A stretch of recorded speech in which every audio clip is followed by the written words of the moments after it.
Hello and welcome to Wrestling at Random. I'm Jeremy Deemer. And I am Adam Summers. And this is the podcast where every week we review a classic pro wrestling TV show from a streaming service. And that classic pro wrestling TV show here in season 2, it could be pretty much anything around the world. We've dumped in thousands upon thousands upon thousands of hours of wrestling TV, weekly wrestling TV, no pay-per-views, no TV specials, all weekly wrestling fare. Thrown it into the randomizer and see what shakes out. And I am very excited about what the randomizer chose. It is a first time for this promotion on either season of Wrestling at Random. That's right. It went off the board. Something we haven't seen before. All Japan weekly TV from August 18th, 1991. By the way, quick aside, the first podcast that I ever was a co-host on, this would be, pre-Big Audio Nightmare. This was before podcasts were called podcasts. I actually got paid by the producer of that show in All Japan Pro Wrestling weekly TV DVDs back in 2005 into 2006. So while I have not watched these shows in a long time, this is definitely in my wheelhouse. And 1991 was one of the seasons that I got paid in as a podcaster. Well, tell us a little bit about All Japan Pro Wrestling and about wrestling in 1991 here. Absolutely. So we'll go back a little bit before that and describe the history of All Japan Pro Wrestling. It was established on October 21st, 1972, when Giant Baba split away from the Japanese Wrestling Association and created his own promotion. The year 1972 might sound familiar if you're a fan, even a cursory fan of pro wrestling in Japan, because that's also the year that New Japan Pro Wrestling was formed, as pretty much simultaneously both Giant Baba and Antonio Inoue split away from the JWA and each started their own promotions. Baba started All Japan and Inoue started New Japan Pro Wrestling. From this point into the mid-70s, All Japan was firmly established as one of, if not the biggest promotions in Japan. And you fast forward through to the 90s, and some of the aging, while still huge stars and very significant parts of the scene, the aging stars started to give way to the younger generation, most notably the four pillars, as they were known: Mitsuharu Misawa, Kenta Kobashi, Toshiaki Kawada, and Akira Taue, leading to, I think, the period that everybody recognizes as the most well-known and most creatively successful, along with financially successful period of the company in the 1990s. And influential. I mean, that period in the 90s was so influential to the wrestling for the next few decades. Yeah, even to modern days, there are guys on weekly wrestling television as we record this in 2021 that constantly name check these guys: Kawada, Misawa, Kobashi, even Taue, as their influences. And when you look at the style that you see, as you said, for decades on, from the 90s through to now, so much of an influence, those top guys and the style of wrestling and booking in that time period. A little bit of back history as far as going into the 90s, when the NWA territorial system collapsed in the late 80s and early 90s, completely by that point. Giant Baba had distanced himself from other promotions at home and abroad. All Japan had worked both with the NWA and with the AWA quite regularly. We'll mention several former AWA world champions are on the show, as a matter of fact. But at this point, they really almost exclusively promoted their own talent. And what that led to is, as I mentioned, was a golden era, not only with those top Japanese stars, but also with a rotating crew of regular foreigners, such as Stan Hansen, Dr. Dust Steve Williams, Terry Gordy, Ted DiBiase for a period of time. A lot of guys that were able to make careers for themselves in Japan and were able to make more money in some instances with those guys that I mentioned than they would have been able to in the United States. The glory period did not last forever, though, as in 1999, Giant Baba passed away. The promotion went on to be run by his wife, Mitoko Baba, briefly. Misawa was named president, but left in 2000 after disagreements with Baba's wife, and went on to create Pro Wrestling Noah. And every major native wrestler in the company outside of Toshiaki Kawada and Masanobu Fuchi left All Japan to go to Pro Wrestling Noah, and this began a long downward stretch for All Japan Pro Wrestling with some crests, some rises in the wave here and there, but they lost their TV deal, their major network TV deal with NTV at that point, and never got anywhere near that level of prominence. And to this day, they do still run. They are a sort of a mid-major company in Japan with, still the same logo, still the same name, but outside of a few connections, not much to connect them to the glory era of the company.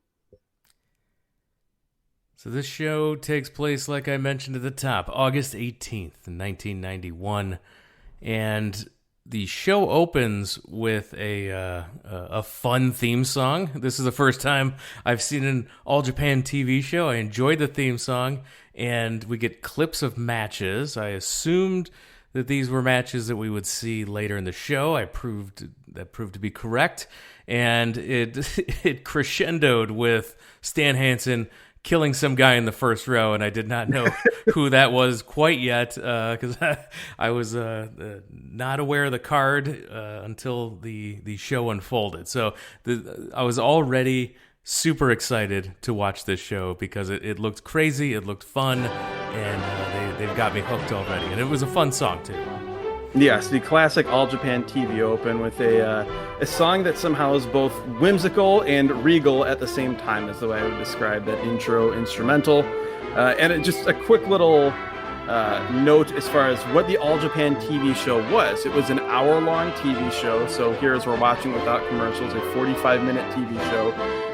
And you would have a sort of a mix of matches joined in progress, matches clipped up, matches that were shown almost full, and then usually the main event would be shown in full, or the bulk of it would be shown. So this show is a sellout crowd, 2,100 people at Korakuen Hall.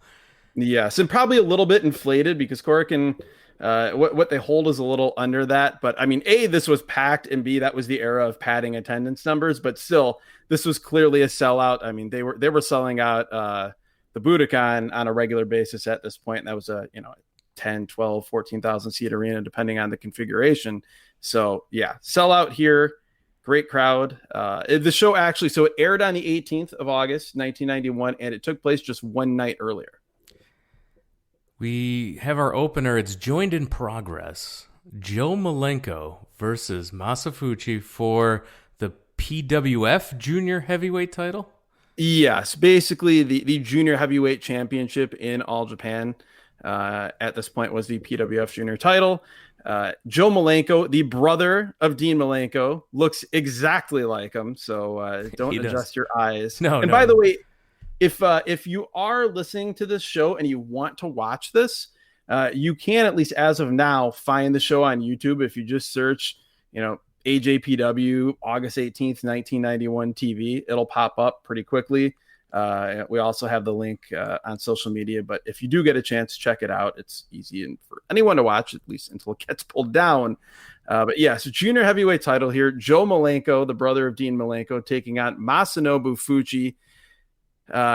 This is joined pretty deep in progress. When I checked to see the match times for some of these, this match was I believe it was about 20 minutes, 15 seconds, this match. Yes. So this is a much longer match than what we get to see here. But as the match starts, Joe Malenko has Masa Fuchi, who is clad in the most basic wrestling gear possible, which is not entirely weird for this time period. But he is wearing just boots and black trunks, no knee pads, no elbow pads. And as this starts off, he is locked in an STF. As the crowd is chanting for Fuchi. Yeah, after a rope break, Malenko just pulls him into the middle, slaps it on again. No, I was just going to say, also, there's an interesting note. If you've never watched All Japan from this time period, the referee, Kyohei Wada, who still is a referee in All Japan and is absolutely on the Mount Rushmore of pro wrestling referees. If you notice, Fuchi gets the ropes, and Wada kicks his hand off the ropes the first time. And then Fuchi gets the ropes again, and he breaks it. This is a quirk of Kyohei Wada as a ref, that he would often do that. He would often, the first time he got to the ropes, he would be like, nope, you don't get it. And then the guy would lunge back, would get it again, and it would get an even bigger pop. And then, as you said... for me, I've never seen that before. So I was like, oh, he was actually checking to see if he actually had the rope, or if he was just touching the rope and he didn't have it, but then he grabbed it again and you got it. So I was like, okay, that's pretty neat.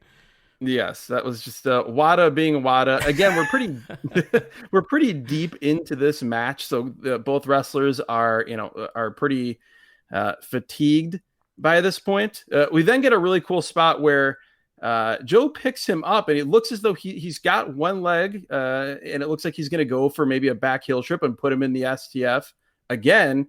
But Fuchi counters with an enziguri. And then as Malenko gets back up, he hits him with a second enziguri, only gets a 2. Yeah, and then I don't know what happened here. So Malenko catches him coming off the ropes. It looks like he's going for like a fall-away slam, but instead he does like a back bend and just plants his own head in the mat and floats over for a cover. I thought he was going to kill himself on that. It's an actual move, but no, it's something you don't see. You don't even see it that much in Japan. There's a few people who still do it currently, but it is the blockbuster suplex hold. What happens is Joe reverses the Irish whip, and as Fuchi is coming at him, he, as you said, sort of grabs him. It looks like, a Scott Hall, Razor Ramon fall-away slam, but instead of just throwing the trash out, he holds on, bridges back. It's basically, if you could somehow in your mind combine doing a body slam or a fall-away slam with the bridge of a German suplex, that's basically what you get here for this near fall. So he hits, and then Malenko follows it up by hitting the world's slowest German suplex for a 2 count. This was, it was, it felt like more of a pinning combination than a German suplex. It was, but this was not a high impact German suplex.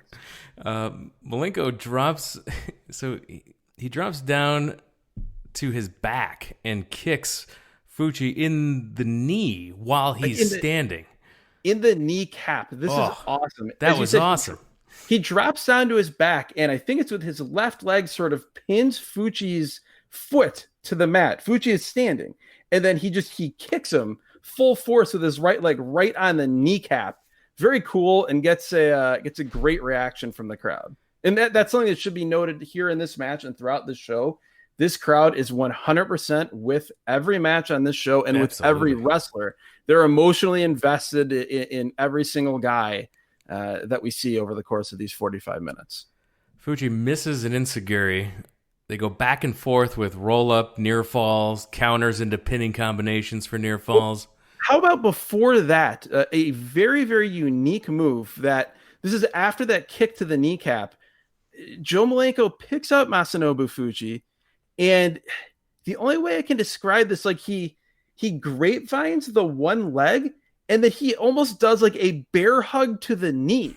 Yes. It's fascinating. I don't recall seeing it before. I don't know how Gorilla Monsoon would have reacted. I don't know if anyone was sending Gorilla Monsoon All Japan tapes in 1991, maybe to watch while he was waiting for the Royal Albert Hall show to start that we reviewed in season 1. I'm guessing not. He would have been just as mad as he was at the Royal Albert Hall show. Go back and listen to that one if you haven't. So after those near falls, Fuchi with double underhooks suplexes him over, holds the hooked arms, and gets a 2 count. This was very cool. A bridging double underhook suplex. Right back to it a second time. This time he holds Malenko down, gets the 3 count. We only saw a few minutes here. Like we mentioned, the actual match, 20 minutes, 15 seconds. What we saw here was good. It was very good opener and pretty entertaining. Yes, no, this had me really wanting to see the rest of the match because the 5 minutes or so that we saw building to the finish was really good. I loved the just the attention to detail, which is something you'll see throughout this show. And throughout really All Japan Pro Wrestling at this time period. When Fuchi goes for that second bridging double arm suplex, there's a great, and it doesn't last that long, but just a great moment where you see Joe Malenko struggling to try to get out of that double underhook, and he can't. You see him wriggle his arms, wriggle his head, and he can't. And then Fuchi takes him over for the suplex, gets the win, retains the junior heavyweight title, which we should mention because we've talked about in previous editions of the show where we've reviewed New Japan, and we talked about how really in a lot of ways the high point from an in-ring standpoint in the 90s for New Japan was far and away the junior heavyweight division. Absolutely. Whereas here in All Japan, it was really the opposite. Like they had this show, so they had good junior heavyweights, and we'll see a couple others later on this show, but they were not the focal point. It was pretty explicit that they were not, their role was to not go out there and steal the show in terms of being spectacular. There really were not many high-flying junior heavyweights throughout the glory days period of All Japan Pro Wrestling. So a different vibe completely than the junior heavyweights in New Japan, but still really good stuff. This segment ends with Masanobu. Talk about something completely different. We get two dudes coming out here in like hooded black cloaks, these type of outfits with like white creepy masks on, and yes, and they come out, and I'm informed by the announcers that these are the Blackhearts. And when I saw that these guys were on this show, it was a big time nostalgic flashback for me, because this takes me back to my days of spending a lot of time at the local grocery store reading all the After mags, because these guys were, I kind of put them, if you remember guys like the Headhunters, there's these guys that you'd read about in those magazines and never actually see on your local TV. And these were those guys. They were on the East Coast. I remember hearing about them being in Tri-State Wrestling, the predecessor to Eastern Championship Wrestling, which then became the ECW that we all know and love. Fun fact, one of these Blackhearts would go on to be the Vampire Warrior, who would go on to be Gangrel. That's right. Tom Nash and David Heath were your Blackhearts. Yes, and David Heath being Gangrel. A fun relationship note, if you can call it that. It's another reason why keep your relationships out of wrestling. Tom Nash was, I believe, married to Luna Vachon, who managed the Blackhearts, and before long, Luna Vachon in real life was with David Heath, the other Blackheart who would go on to be Gangrel, and then the Blackhearts would be no more. So their music, can we talk about their music? Please. It is like some crazy. So like you talked about, they come out, they're wearing black robes. They've got these like white Phantom of the Opera, like plastic over masks. And their music, it's like Phantom of the Opera meets Halloween. It's like creepy chamber music. There's shrieks in the audio track of their music. The crowd is reacting big to this. They get in the ring. They do this like prayer sequence of sorts, remove each other's robes and masks. Yeah, they take each other's hoods off. Then they take each other's masks off to reveal another black mask with no facial details on it whatsoever underneath the creepy white masks. Yes, it was not, in fact, Hercules Hernandez under one of these masks. If it was a red mask, I may have wondered, because I would have gotten a big-time Super Invader vibe. Super Invader. Go back to our Clash of the Champions review to hear all about Super Invader. Whew. Yes, absolutely. But the Blackhearts, they scream, and then the match is underway. Their opponents are Richard Slinger and Jumping Jim Brunzell. Talk about AWA connections here. I had no recollection of Jim Brunzell being in All Japan, having any tours of All Japan in 1991. Richard Slinger, it's funny because it's not a name that people think of or remember that much.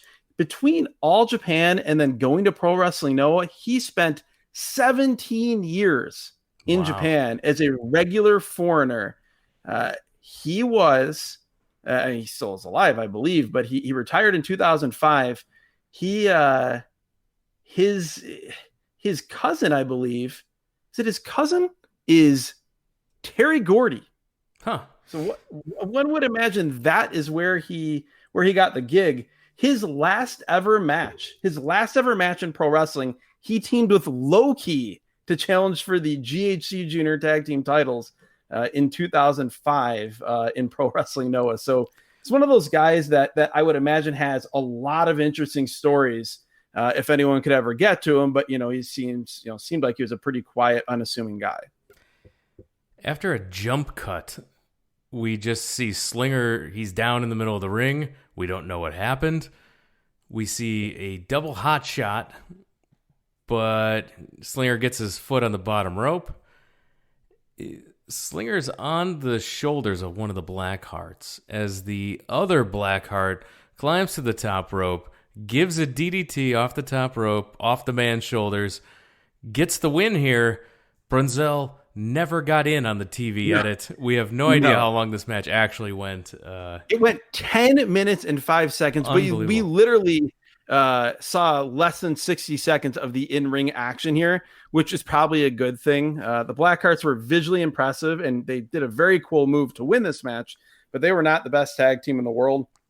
It is notable that I've never seen another tag team other than the Steiner brothers use this particular variation of a double team top rope DDT. So that was cool. I assume they saw the Steiners probably do that move. But still, this was short, thankfully. We go back to the announce table because this is it's the announce table in arena at the show, but this is part of a segment called Pro Wrestling News. And so it's sort of digest, cut up stuff. We go back to the announce table and we see a clip of Dangerous Danny Spivey and Dean Malenko in the ring. But then as we see this, it's just a diagonal shot. It's not even focused on the ring. The camera zooms in slowly and we see in the entranceway behind the curtain, one of the Blackhearts is creepily lurking at the entranceway watching this match. He's peeking out like a creep from behind the curtain watching this match. And I was thinking, I had the same reaction you did of like, go back to the ring. I want to see that match. Well, even more when I looked up to see who Danny Spivey and Dean Malenko were wrestling, they were wrestling the Can-Am Express. Doug Furness, who we've talked about several times on this show, and Philip LaFon, Dan Crawford was his name in All Japan Pro Wrestling. I want to see that match. Yes, I want to see Dean Malenko in there with Dan Crawford / Philip LaFon and Doug Furness. Give me that now. It was pretty. It was a pretty funny camera zoom in from the distance. Very well done, and I think if your only exposure to All Japan is just compilation tapes, best ofs of Misawa or Kawada or Kabashi, you wouldn't necessarily expect to see something this wacky on an All Japan TV show in 1991. So it was a palate cleanser of sorts here on this 45-minute show. That ends that. We now go to another match shown in clipped form. Yeah, speaking of... Boy, what a match. I warned you about... Speaking of things that you didn't think you'd see on an All Japan show, I thought I'd see Giant Baba, and he came out, and I'm like, oh, all right, Giant Baba, here we go. But before he gets into the ring, he's attacked by Abdullah the Butcher, and not one, but two Kamalas. There were two Kamalas. Yes, the original Kamala that everyone remembers from WWF fame and elsewhere, and then another Kamala 2. Kamala 2. Yes, who is a slightly shorter but no less rotund version of the original Kamala. Their opponents are, as you mentioned, the legendary Giant Baba, Akira Taue, who visually at this point looks just like a smaller Giant Baba, and veteran legend Mighty Inoue. So that's the setup for this match. Just imagine, by the way, visually, Abdullah the Butcher teaming with two Kamalas. So I had to look up who the two dudes were because as this match started, they were just two guys in red trunks that were just getting absolutely jumped and murdered by Abdullah and the Kamalas in the entranceway, so I couldn't even get a look at him. And Baba not helping at all. He's still over by the ring. And then I was like, oh, wait, no, wait, here he comes. He finally makes his way over. And just as he gets there, we get a jump cut. And we see Baba getting in the ring with Kamala. And let me tell you, Baba... Oh, sorry, that's Kamala the Deuce. Kamala too. Yes. Yeah. So Baba is loved. The people were going crazy for this guy. Yes. Not just a love in a pro wrestler sense, but in a like cultural icon sense. Absolutely. And he is, I mean, to be clear, this is very, very, very late in his career, and he is extremely limited, but still that doesn't matter. The crowd loves him. He blocks an overhead chop to the head from Kamala too, and hits an overhead chop of his own on Kamala too, which then brings in Abdullah the Butcher. And there are decades of history between Giant Baba and Abdullah the Butcher, going many years back, going back to the 70s. Abdullah spent a lot of time in Japan, obviously. They lock up, which is maybe my favorite spot in this entire show, that we get a lock up between Giant Baba and Abdullah the Butcher. It appears as though Abdullah goes for a Tenzan style Mongolian chop. Baba blocks it, and then we get a couple spots where like Baba is just leaning up against the ropes, and Abdullah the Butcher just bull rushes him across the ring, but they just lock up and break. And then eventually Abdullah just charges across the ring, but runs into the boot of Baba. Some kicks to the head. Well, after he runs into that boot, of course, Abdullah is bleeding. Yeah. Because I hope you're all sitting down when you're listening to the podcast. That a boot to the head knocks down Abdullah the Butcher, and he's busted open. Yes, those grooves in his forehead. It looks like drag race strips on his forehead. I always think that what normally would happen, it would be that Abdullah the Butcher would wake up, and like the first thought that he would have would just like burst several blood vessels in the scar tissue area, and he would start bleeding. But yeah, I can't say I've seen a guy start bleeding profusely too often from a big boot. But that was the deal here. Baba hits a couple little light punt kicks, but then we jump. We have a jump cut, as you said. It's a match that's clipped.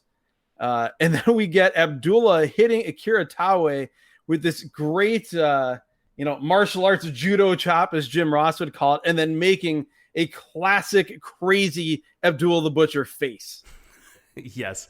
And we'll get another one later. But first we have Abdullah. He slams him near the corner, and then he goes across the ring, gets a running start, and I use that term loosely, a running start from the other corner, and drops a big elbow. He goes for the pin. The Kamalas run in to knock his partners off the apron, and Abdullah gets the 3 count. This was the finish, and we get then a quick shot of bloody Abby and his crazy eyes, and that was a great shot to end on for a very short clipped match. Yes, again, they only showed us. I think we saw all we needed to see, though. Yes, you mean you didn't want to see the full 11 minutes and 47 seconds of this match? Because that's what it was. No, we saw what we needed to see. You see one Kamala, you seen them all, right? Or 2 in this case. That running elbow drop from Abdullah was very impressive, given where he was in 1991. It also is interesting, though, to think about. He is one of the few guys that, just because he was Abdullah the Butcher, was bouncing back and forth. Like Abdullah was appearing in WCW around the same time period as well, teaming / feuding with Cactus Jack. Just 2 months later, Abdullah the Butcher would be in one of the most infamous matches in WCW history, the opening match at Halloween Havoc 1991, the Chamber of Horrors match. That is another podcast. We can break down the Chamber of Horrors. Yeah, keep our fingers crossed for season 3, maybe, that we'll get Halloween Havoc 1991 to review. Next match is Joined in Progress. We've got Jumbo Tsuruta and Ogawa versus Kenta Kobashi. And Tsuyoshi Kikuchi. Kikuchi, that's it. Yeah. So Yes. Saruta is 40 years old here, and at this point, he's still considered one of the best in the world at 40. Absolutely. And he had just, they were just, as I mentioned earlier, doing the sort of the transition from the promotion being centered around Saruta to being centered around the big four, the four pillars that we talked about, particularly Misawa, Kawada, and Kobashi, most particularly Mitsuharu Misawa. Ogawa with a single leg crab tags Saruta back in. First, let's give a little bit of information about the two guys that people are probably less familiar with. I think everybody is familiar with, if you aren't, Jumbo Tsuruta, one of the most legendary wrestlers in all of Japan. And also a former AWA champion, spent a considerable amount of time traveling the world, wrestling in the United States as well. And as I said, he was one of the biggest stars in the company leading into the 90s. This was sort of that transition period. He's and we'll get into it as the match goes on, just an incredible, grumpy, mean, nasty, heelish guy here in this match. Like I cannot say enough great things about Jumbo Tsuruta here in this match that we're about to see. His partner, Yoshinari Ogawa, believe it or not, is only 25 years old in this match. He looks older visually.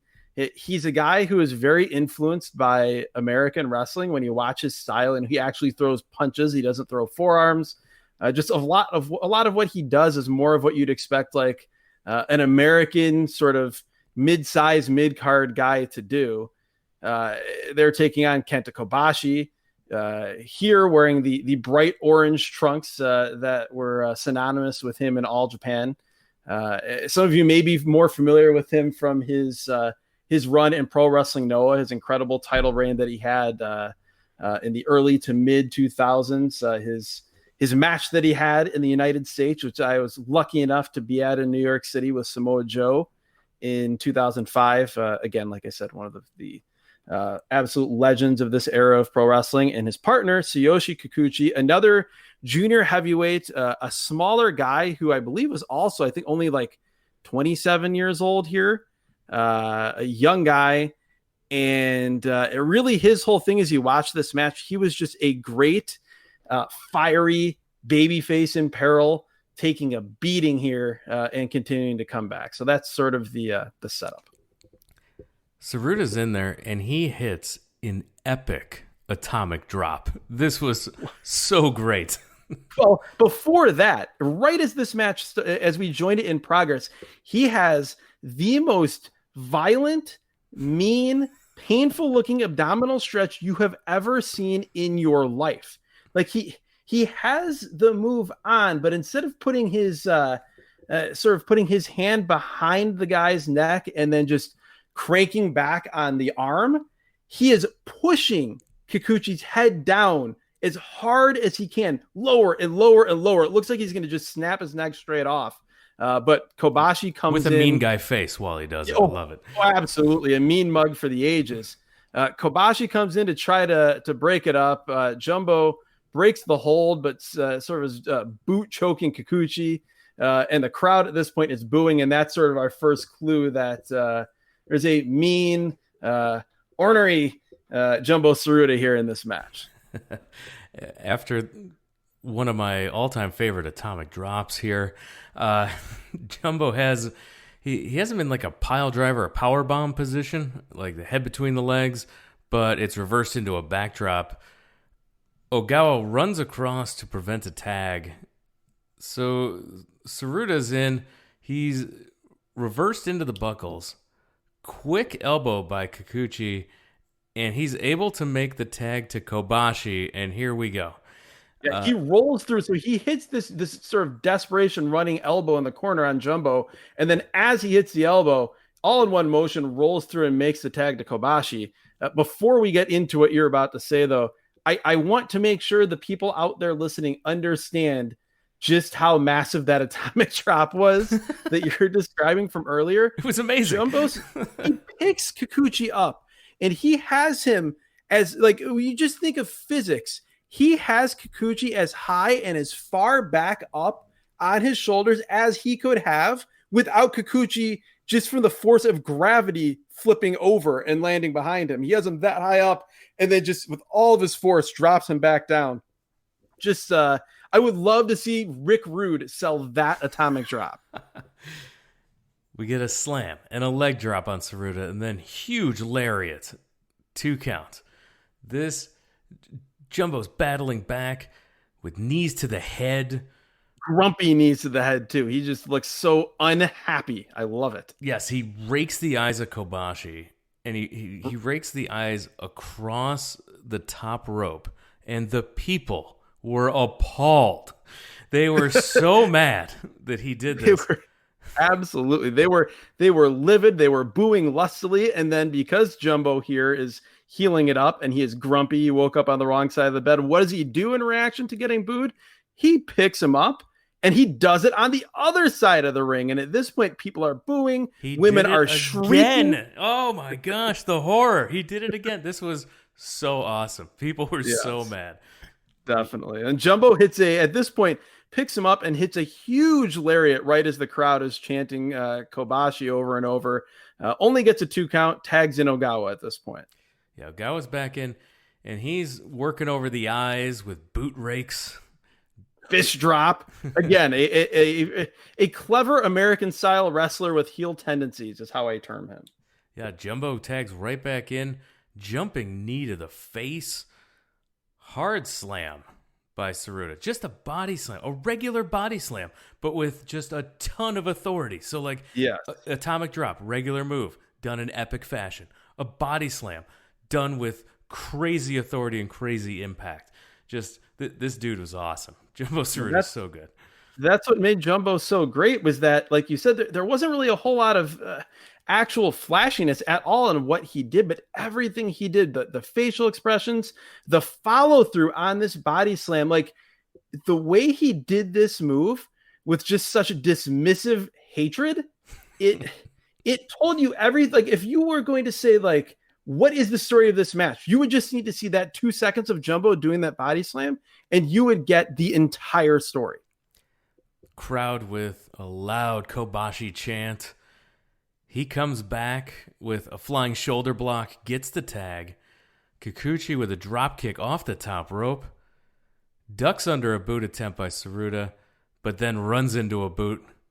I loved that. Like, yeah, he's hitting a bunch of running elbows, like going like bouncing off one rope, bouncing then off the perpendicular side, ducks that big boot, but then runs right into another and that completely cuts off this fiery babyface comeback.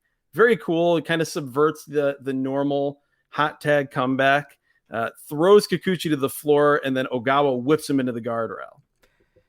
In the ring, we get a power bomb by Jumbo Tsuruta, but this was terrifying. He doesn't pick him up all the way. He just lets him hang there and then drives him down to the power bomb. This was terrifying, but super cool.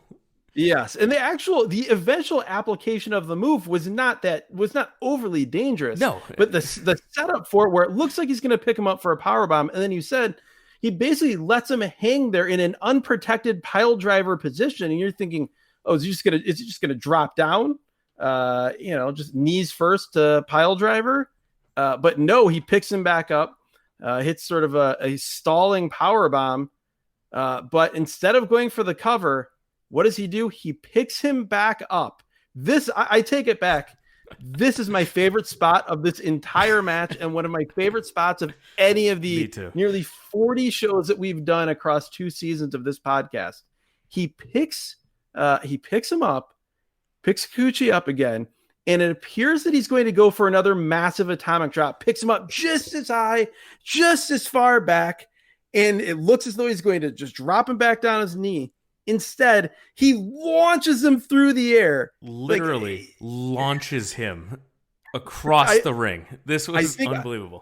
I think I saw a plane fly under him, and he just goes flying across the ring, lands on the opposite side.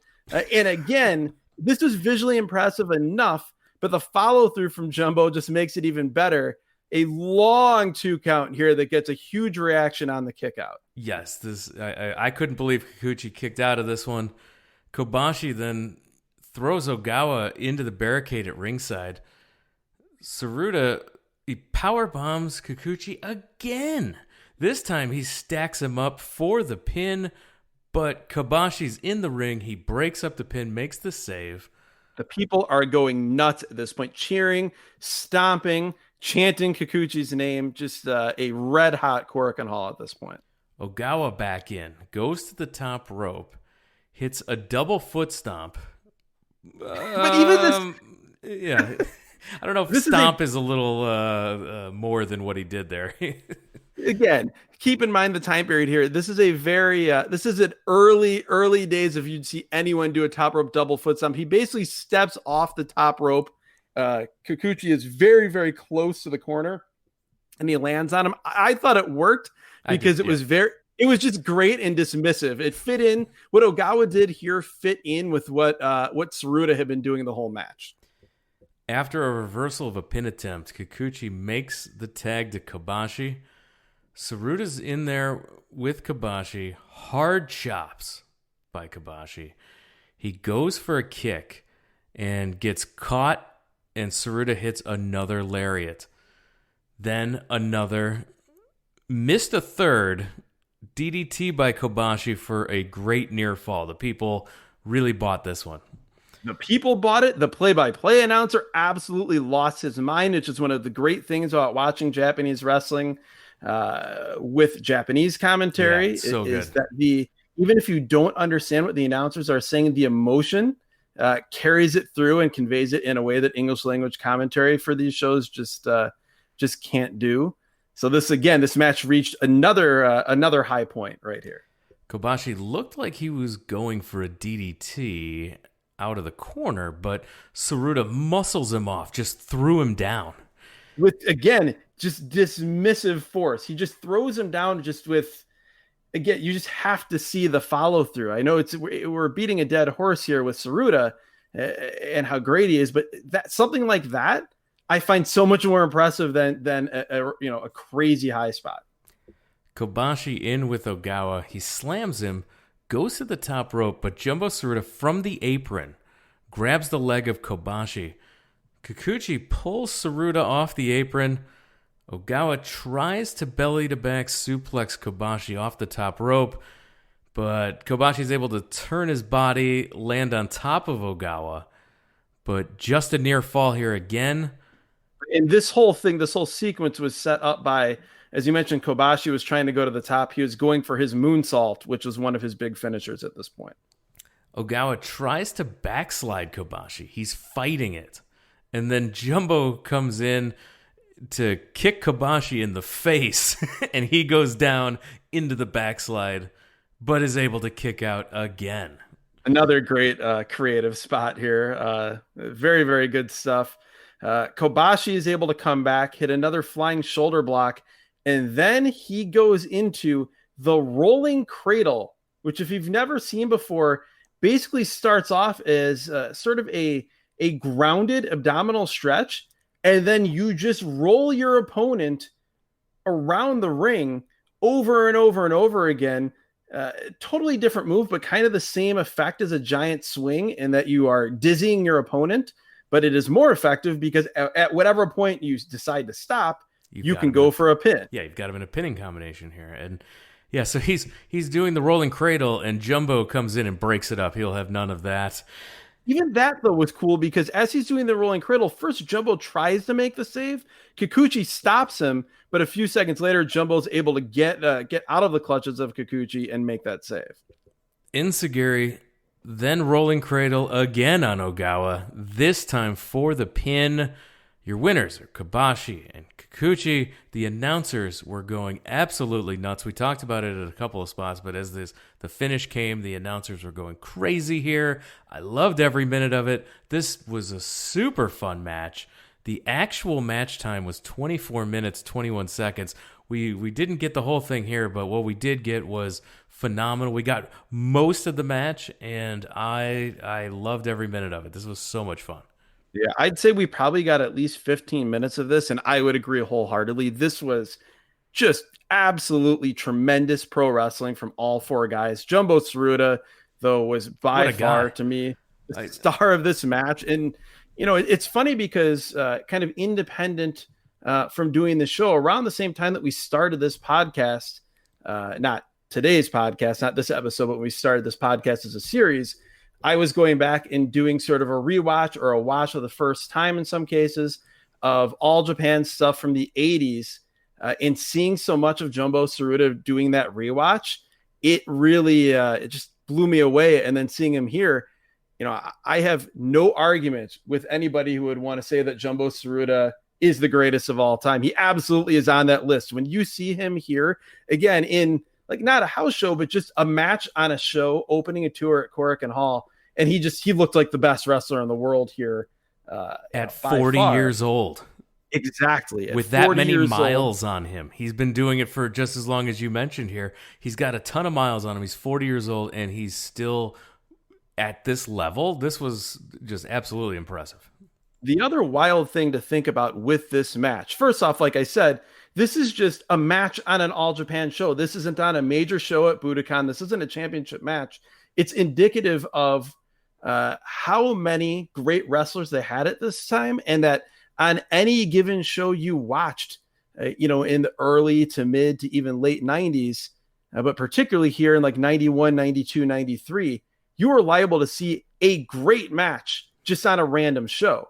The other thing to think about is just think about some of these other shows that we've watched from the same time period. Again, think of that Royal Albert Hall show from the right. WWF in 1991.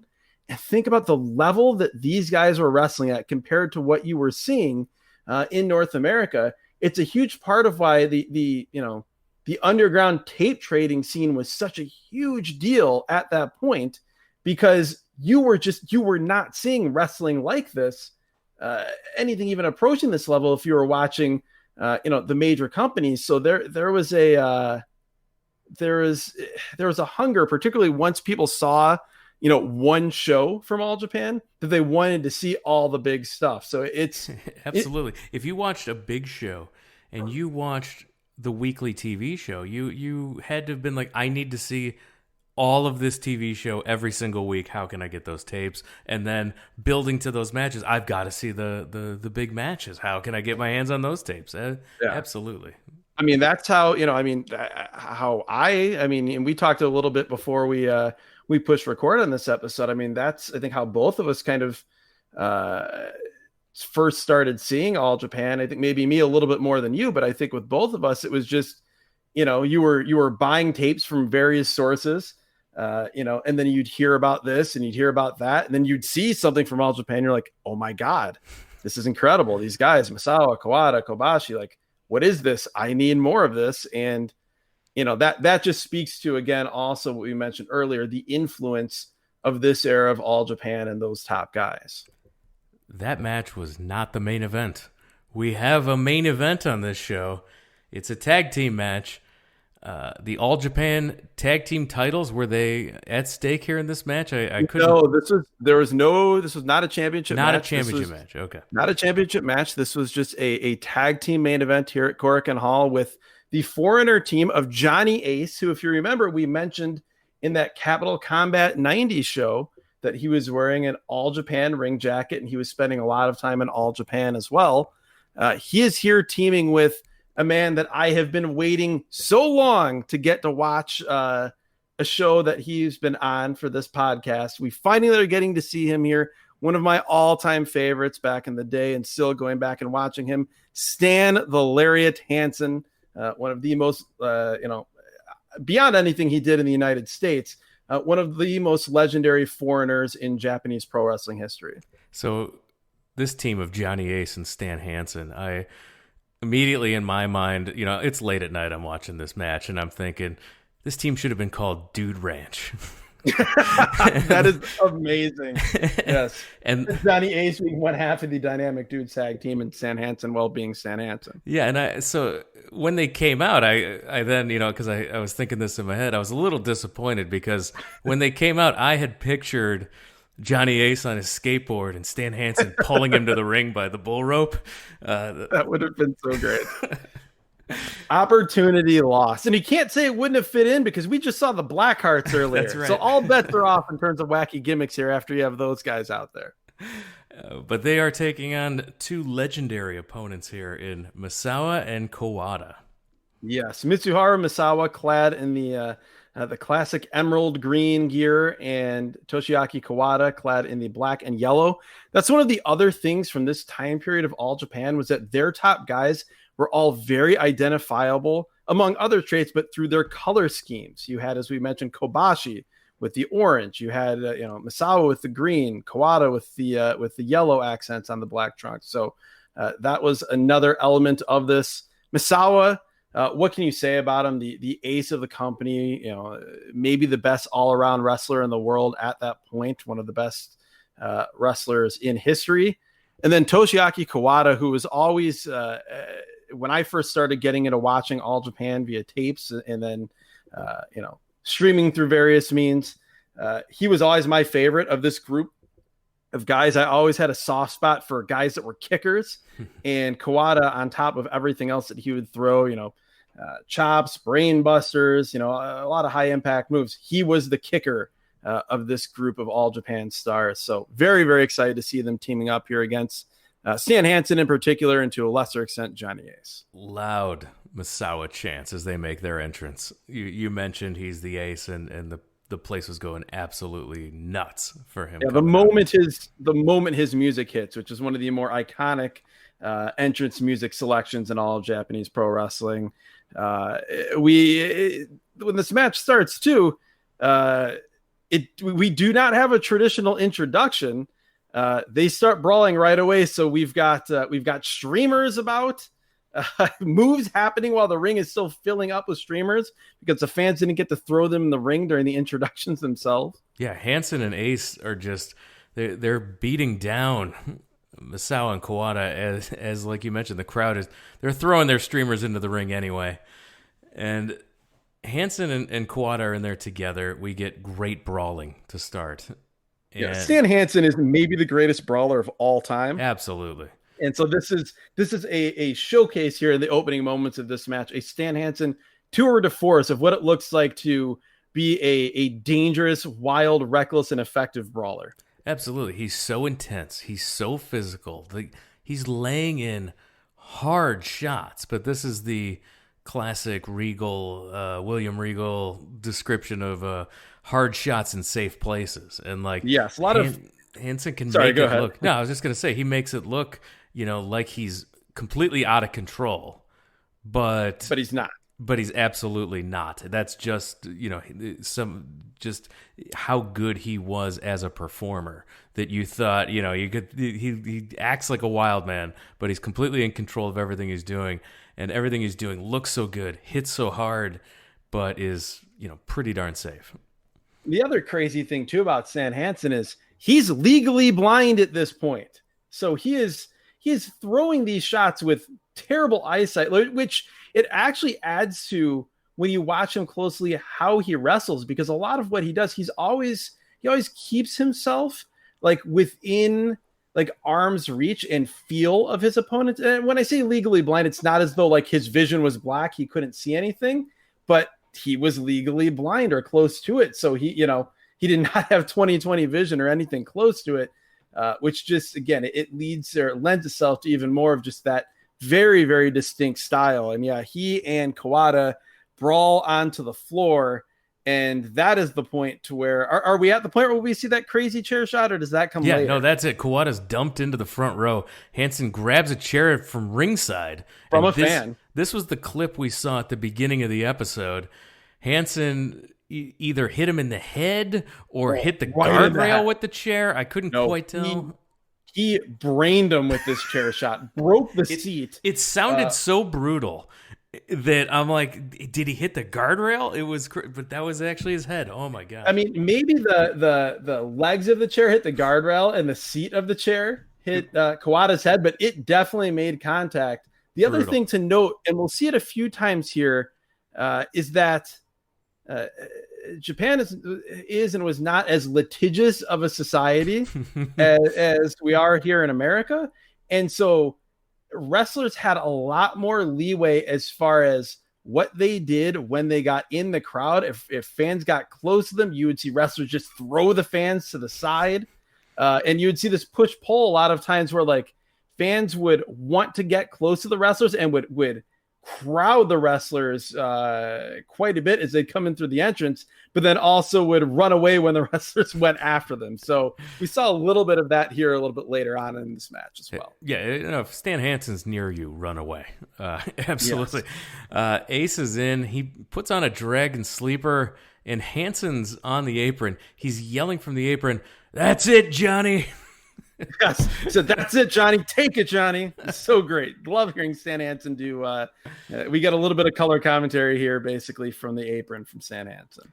A huge kick by Kawada, and it knocks Hansen out of the ring.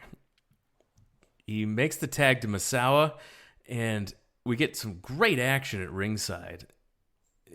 We get Hansen back in the ring, followed up with a great drop kick by Misawa. Well, before that, Misawa, the great action at ringside, Misawa throws Hansen to the guardrail. Hansen goes in like stomach first to the guardrail and then starts grabbing chairs from the fans and is throwing chairs around as he's trying to like get back toward Misawa. Just awesome, wild Stan Hansen stuff. Yeah, and then a great drop kick by Misawa. Kawada's back in, and he's laying in kicks until Hansen just explodes at him with a tackle that knocks Kawada all the way to the floor. This was pounce level tackle here from Hansen. This is so great because Kawada he's throwing hard kicks from both sides, left and right kicks. Hansen is up against the ropes. They're in close quarters. Hansen, he's standing by the ropes. It's not like he bounces off of it. No. He just, out of nowhere, it was like the wrestling equivalent of the Big Bang. Like it's just nothing, and then it just explodes in, like I said, a pounce from a dead stop that sends Kawada all the way out to the floor. Just awesome, simple, but incredibly effective stuff from Hansen. Let's talk about the pacing of this match for 1991, okay? It for heavyweights. For heavyweights, exactly. It was rare to see this type of pace with this type of intensity from guys of this size. Absolutely unbelievable that they were just you were getting blown up watching it. Oh yeah. I mean, I was having to pause several times to be able to take my notes effectively without missing moves as I look down.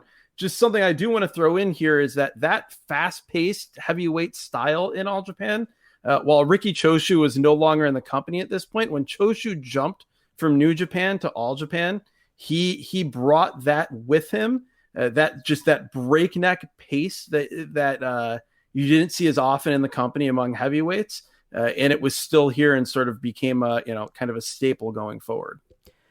Misawa and Kawada, they gain control at this point. Kawada has Ace down after a spin kick and a lariat, but Hansen breaks up the pin, and he breaks it up by repeatedly kicking Kawada in the head. Yes. And that was the focus of this match, if there was one. It was definitely the heat between, if you can call it heat, between Kawada and Hansen.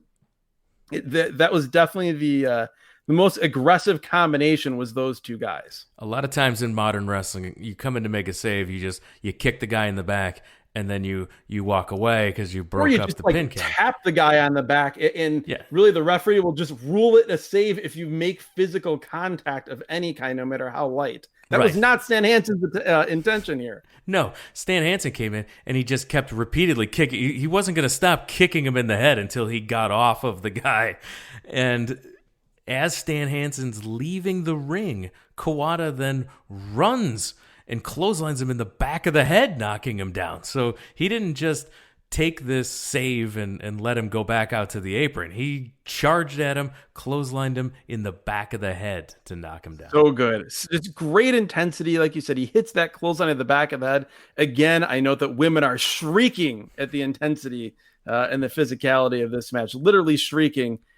Hansen comes back in at this point, and bull rushes Kawada into the corner. Kawada goes out to the floor, but in the process, Misawa sneaks a tag in. And so now we've got Hansen and Kawada back out on the floor, and Misawa and Ace in the ring.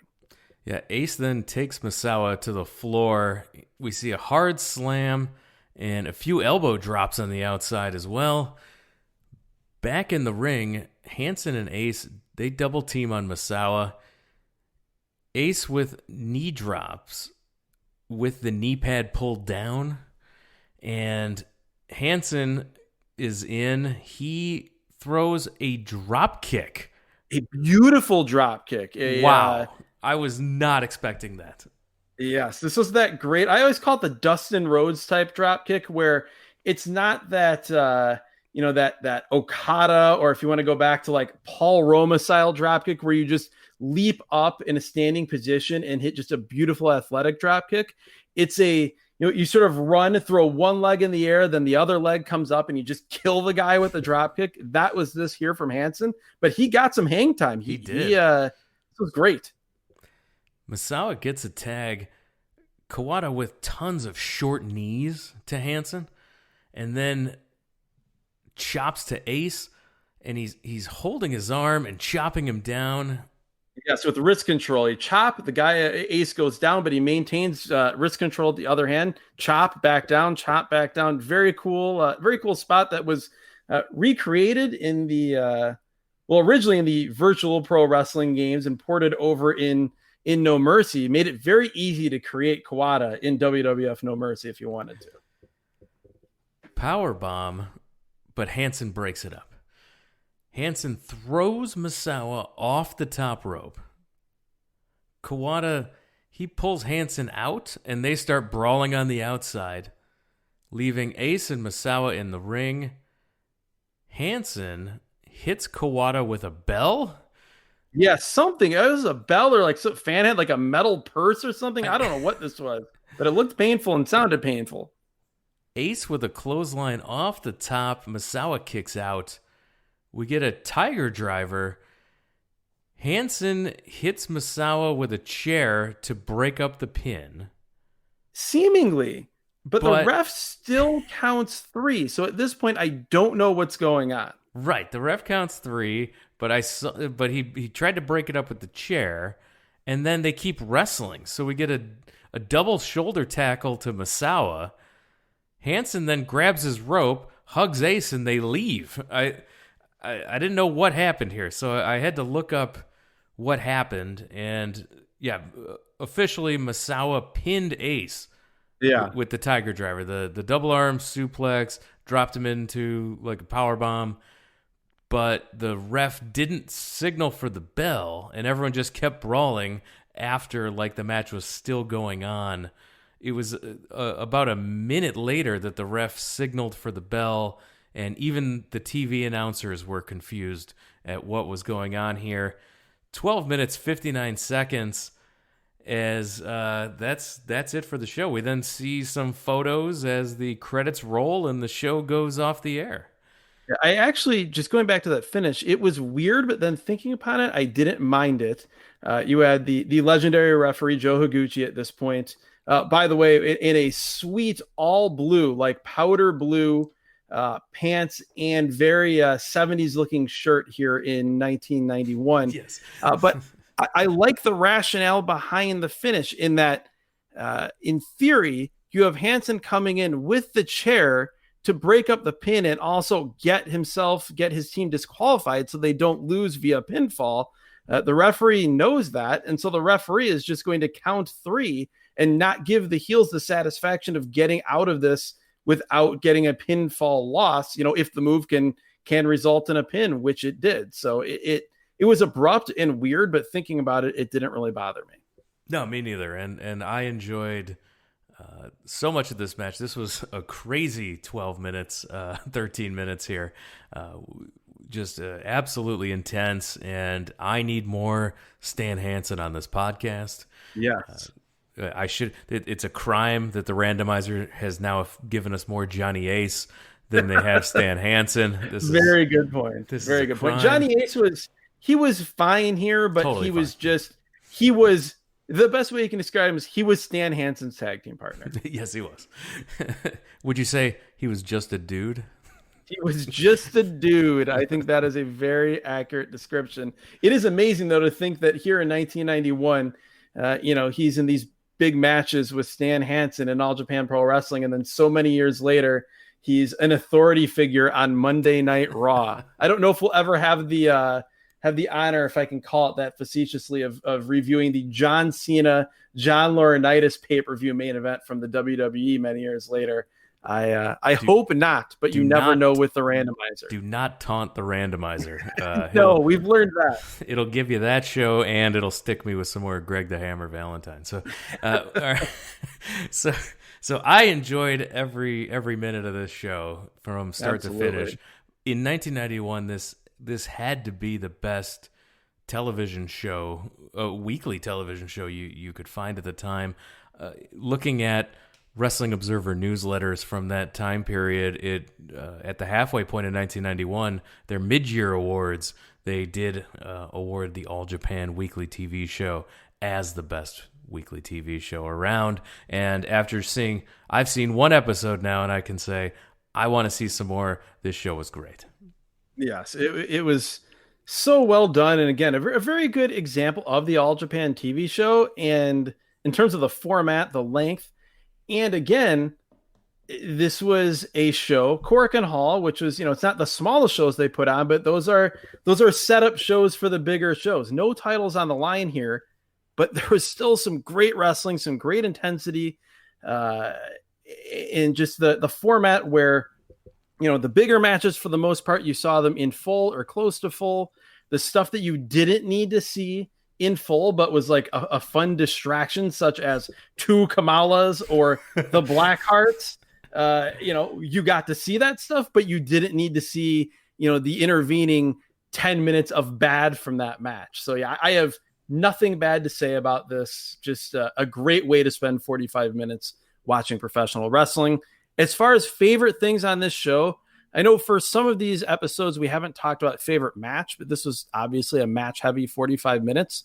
As much as I enjoyed the main event, I have to go with that Kobashi, Kikuchi versus Tsuruta and Ogawa match, what we saw of it.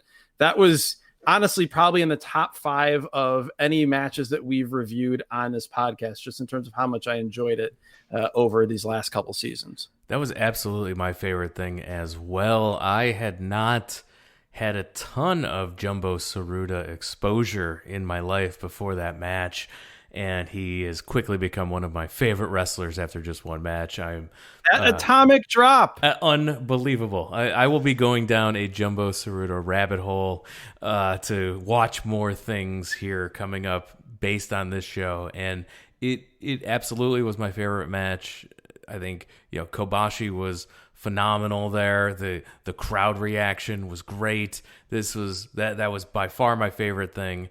I did love the main event too, but it was different. It wasn't, it was, I enjoyed a lot of the Stan Hansen and, Misawa Kawada greatness. I mean, that was all there. It was good. It was fun, but yeah, that other match I think was actually my favorite thing on this show. Definitely. As far as least favorite thing for me, there's very little to choose from, but we touched on it earlier. The fact that we were teased with seeing Dean Malenko in the ring with Doug Furness and Dan Crawford / Phil LaFon, but instead we had a peaking Blackheart instead. So that would be while that visual and that imagery was hilarious, that's not what I wanted out of what happened apparently in Korakuen Hall during that time period on this show. Kamala 2 is the worst thing on this show. That was just bad. We didn't see any Kamala 1 on this show, so or Kamala Classic, if you will. So I'd say Kamala 2 was probably the worst thing, and not getting to see that match you referenced also. But I did laugh at leering, peeking, creeping Blackheart behind the curtain was pretty funny. So very well done. All right, I think with that we're going to wrap it up here. I do want to make mention that every single Thursday we post on social media what event this week's episode will cover. So it's extra important that you're following us on Twitter or Instagram at WrestleAtRandom. That's also the best way to interact with the show is via Twitter. Send us a message. DMs are open. You can also message us, send us a tweet, and make sure that you tell us about what you're enjoying about the show. Tell us the episodes you're watching, you're listening to, and give us your opinions, your takes of the time as well. We love to hear it. We love to interact with you. We respond to every single message. So make sure that via Twitter you're hitting us up. If you stay off Twitter, because it can be a cesspool, I understand. We have an email as well. WrestlingAtRandom@gmail.com is another way to send us your feedback. Tell us what you think about the shows we're watching. Tell us what you think about this podcast. Tell us your experiences as wrestling fans around this time and your memories of these shows. We love to hear all about them. And extra important is you're subscribed to this podcast. So via your podcatcher of choice, we're available on all the platforms. Make sure that you're subscribing to the podcast and you tell your friends about it, because we're relying on you and your word of mouth to tell your wrestling fan friends about the podcast. Tell your friends that used to be wrestling fans about the podcast. They can come and take a trip down memory lane with us. Absolutely. And make sure, as always, that if you have any former friends turned enemies, if you have a Hulk Hogan and Randy Savage mega powers explode sort of situation, still tell those people about it, because our show is great. I wouldn't make the claim that it could patch up your friendship, but it'll increase our subscriber numbers, and that's worth something. That is definitely, and we need to make sure that you've got the entire back catalog at your disposal. So we want to make sure that you're going back, you're listening to episodes. Just because you joined this show here in season 2, that doesn't mean that season 1 you missed out and you can't go back and listen to it. That's all there for you for free. Absolutely. This is evergreen content. It is waiting there patiently for you. It's as if it was released that week that you're firing it up, because it is. It's not episodic here. This is its own content. It's in a bubble. You go listen to that show, and it is covering, all of season 1 is covering major events, pay-per-views, Clash of the Champions, all of these big-time shows. We reviewed, we've loaded up the randomizer with it. We fired it up. We were able to get just 30-some episodes of major events spanning multiple decades and multiple promotions. So go back, listen to those. Say, hey, I didn't listen to, I wasn't a big ECW fan. We'll go back and listen to those shows and see what you're missing. Maybe there's something on there that piques your interest, or you can get caught up on what happened in the times. And same thing with some of these, like, what's this Royal Albert Hall show you talk about? Well, go listen to that. There's the Most Unusual Matches Coliseum videotape. There's a ton of just random weird shows and a ton of events that might have meant something to you. There's that War Game show that one of my all-time favorite shows that I if anything that the randomizer has given me in 2 seasons of this podcast, that Wrestle War 92 War Games show was the one I was hoping we'd somehow get. We got it, and that's one of my favorite episodes that we've ever done. So yeah, absolutely check out the archives. It'll get you through the work day, get you through the work week. If you have to make a long cross-country drive, we've probably got enough podcasts by this point for you to make it to crisscross the land. So definitely check it all out. And with that, we're going to wrap it up. Adam, thanks for joining us. Definitely. Thank you, Jeremy. This was awesome. I got my wish. We finally got some All Japan to review, and it was a very fun show. I'm glad I got to enjoy this as well. It's going to ruin my upcoming weekend, because I know what I'm going to be doing. I'm going to be binging some more some more of the old archives of All Japan myself. I want to make sure I thank everyone for listening, and we will talk to you again next time.